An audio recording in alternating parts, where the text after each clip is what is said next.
Halo semuanya, welcome to my YouTube channel. Nih, aku sekarang ada di Desa Ringin Bagus di daerah Pare ya, Pare Kediri. Ini di rumah Pak Puh aku nih.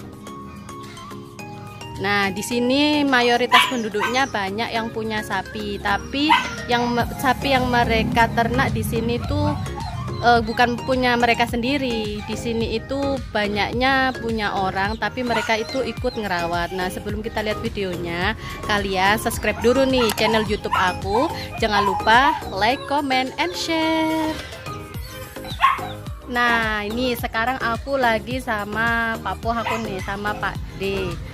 Nah, Pak D, ini gimana nih sapinya? Ini sapi punya siapa aja? Ya, punya aku sendiri sama punyanya orang. Oh, punyanya orang juga. Nah, sekarang kita mau tanya-tanya soal makannya nih. Kalau untuk makannya gimana ini Pak D? Kalau makannya hari-hari ini enak. Oh, gampang gitu ya carinya. Cari rumput enak. Tapi kalau hari ketiga itu musim kemarau. Gitu. Kemarau. Nah, hari kemarau itu ya agak susah. Oh, agak susah. Kalau bisa susah itu kita ganti atau tetap itu kita cari di tempat lain atau gimana?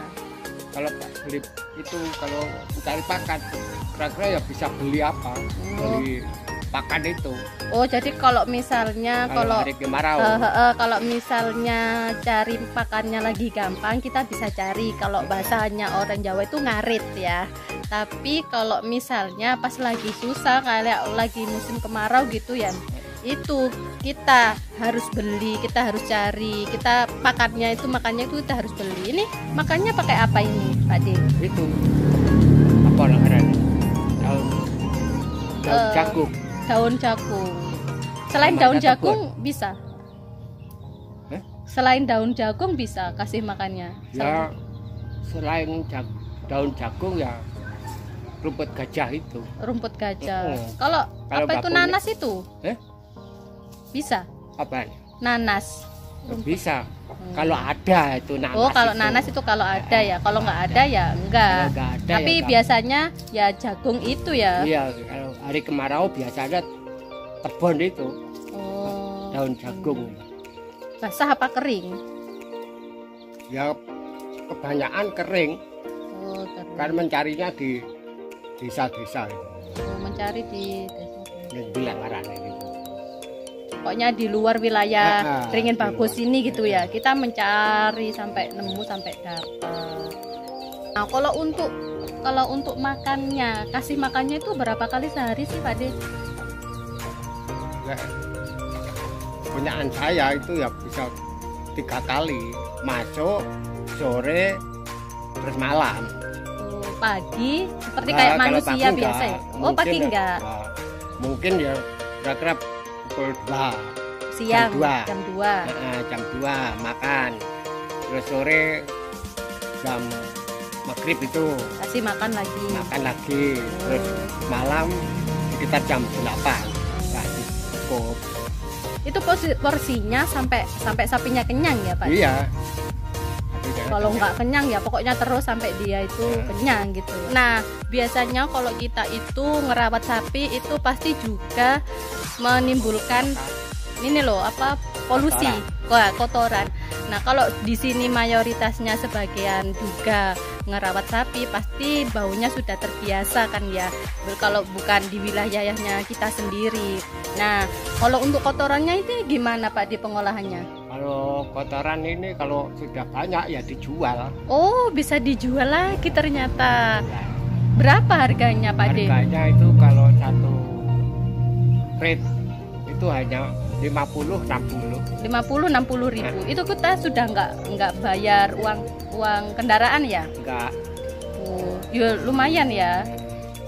Tapi setidaknya bahkan polusinya, bahkan kotorannya sapi aja bisa menghasilkan uang gitu. Terus kalau misalnya ini punyanya orang itu gimana? Ngerawatnya, belinya mulai bulan apa, terus jualnya itu bulan apa? Kalau sudah ada sudah ada perubahan gitu ya. Jadi kita belinya dari itu harga yang mahal. Oh begitu. Pasti harus dijual. Ada Umpamanya belinya 13, terus 13 juta. 13 juta. Terus ada harga mahal 17 juta, itu dijual. Nah, itu tadi terus yang 3 juta itu dibagi sama pemiliknya. Begitu. Nah, waktu beli itu pembelinya datang ke sini apa kita yang menawarkan ke luar? Ya kita mencari pembelinya ya. Biasanya kita mencari pembelinya di pasar sapi situ. Oh. Mencari yang punya sapi. Begitu. Nah, untuk merawat sapinya sendiri itu targetnya berapa bulan biar bisa dijual ini? Kalau punya sendiri itu ya nggak mungkin dijual kalau nggak punya sendiri, tapi nak milik orang itu minimal 1 tahun dijual. Kalau jual itu pas hari apa? Hari pasar sama Selo. Itu ya, itu Adha itu. Jadi hari Selo kadang bulan depan kan sudah besar. Hari gitu. besar. Jadi jualnya waktu kita hari besar Idul Adha biasanya. Itu biasanya banyak orang yang mencari sapi buat kurban. Nah, di situ kita akan datang pembeli-pembeli dari luar untuk lihat-lihat sapinya di sini. Nah, jadi istilah maro di sini itu saya seperti maro keuntungan yang kita peroleh. Jadi misal aku nih ya, aku punya modal, aku beli buat sapi, tapi aku titipin ke Pak D aku lah. Nanti kalau waktu hari Idul Adha itu nanti dijual, pasti kan harganya naik. Nah, keuntungannya itu kita bagi jadi 2. Nah, gini nih Pak D, kalau misalnya nih aku beli sapi. Nah, sapi aku itu cewek. Nah, itu pasti kan melahirkan. Nah, kalau misalnya maro badinya itu pembagiannya seperti gimana? Nah, kalau cewek itu kalau sudah melahirkan itu tergantung dijual sama babonya sama anaknya apa enggak. Oh, itu. Maksudnya dijual secara terpisah atau jadi satu sama induknya gitu ya.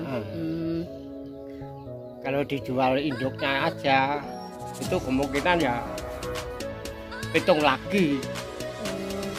Kalau misalnya dijual sama induknya itu nanti modalnya balik ke aku gitu ya. Nah, keuntungannya baru dibagi 2.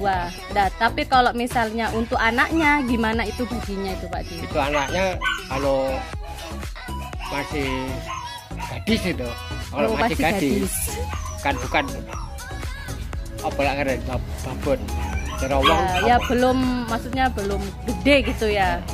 Kalau masih gadis itu mana mempunyai induk itu anaknya separuh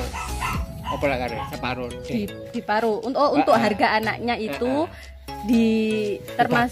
dibagi 2. Misal kalau misalnya anaknya itu harganya terjual harga 7 juta. Jadi Pak D aku dapat 3,5, aku dapat 3,5. Tapi kalau misalnya dari induknya aja, misal induknya tadi dari aku punya modal 13 juta, dijual jadi harga 16 juta, kan kita punya keuntungan 3 juta. Nah, itu kita bagi Pak Deku 1,5 juta, aku 1,5 juta. Begitu loh guys. Nah, itu namanya maro badi. Nah, ini aku sekarang mau tanya soal kendala nih Pak De. Biasanya kendala merawat sapi itu kendalanya apa aja nih Pak De? Kendalanya yaitu nggak mau minum. Nggak mau minum? Nah, itu gimana terus solusinya kalau sapinya nggak mau minum? Jadi carikan jamu. Oh, di jamu. Yang nyari jamu dari yang punya atau yang merawat? Yang merawat. Oh, yang merawat. Begitu jadinya.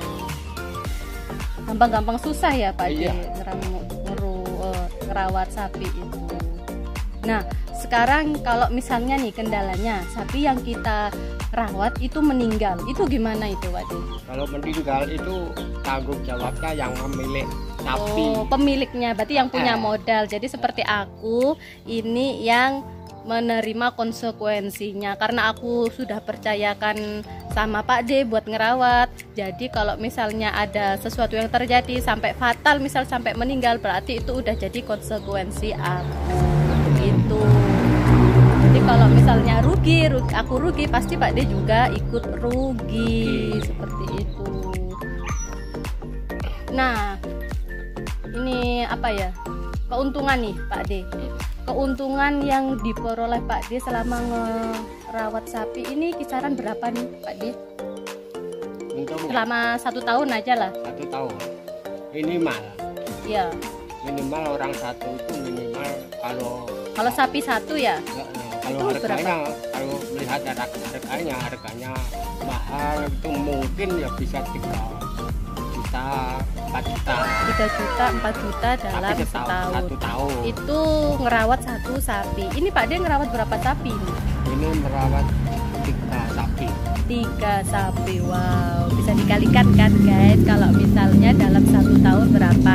Tapi kita merawat sapi juga harus penuh kasih sayang seperti kita itu ngerawat makhluk hidup lainnya begitu. Jadi kita nggak boleh kasar. Supaya apa? Supaya nanti tumbuh kembangnya juga baik, juga menghasilkan kualitas yang baik untuk dijual. Kalau misalnya kualitas dari sapinya aja udah baik, pasti harganya juga naik kan ya Pak D? Iya, pasti kita juga untungnya lebih banyak seperti itu.